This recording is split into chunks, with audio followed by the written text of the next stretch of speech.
المسؤولية أن هناك إرادة سياسية حقيقية اللي عبر لي عليها السيد رئيس الحكومة في الأسبوع الفارط، وأن العهدة التي تسلمتها الحكومة من هيئة الحقيقة والكرامة تستوجب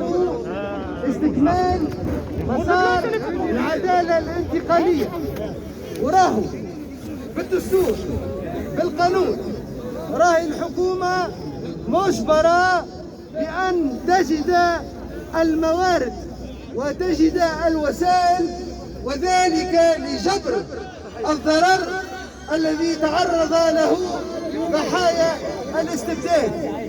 هذا من جهة أخرى تعرفوا راهو العبرة من العدالة الانتقالية هو أن لا تتكرر مآسي الماضي. من هذا المنطلق تعرفوا أن القانون الفصل 70 بتاع العدالة الانتقالية يلزم الحكومة بأن تعد برنامجا، وذلك ردا على توصيات التي أعدتها وسلمتها هيئة الحقيقة والكرامة للحكومة في شهر جوان الفارط.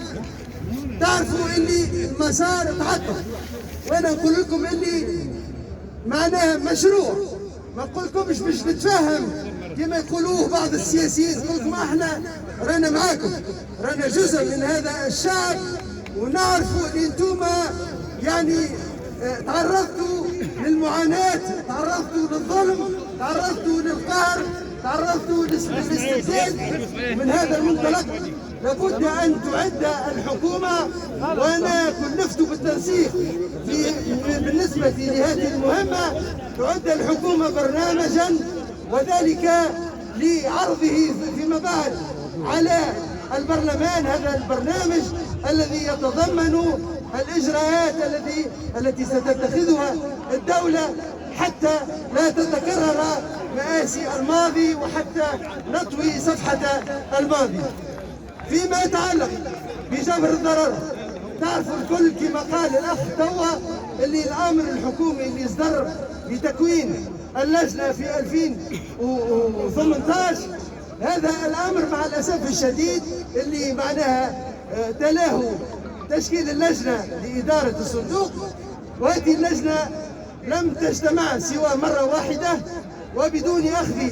أي قرارات. واليوم معناها كما قلت لكم بتوفر الإرادة السياسية، الأسبوع الفارط السيد رئيس الحكومة أذن أولا بفتح الحساب الذي ستودع فيه الأموال، ونقول لكم اللي راهو فما 10 مليون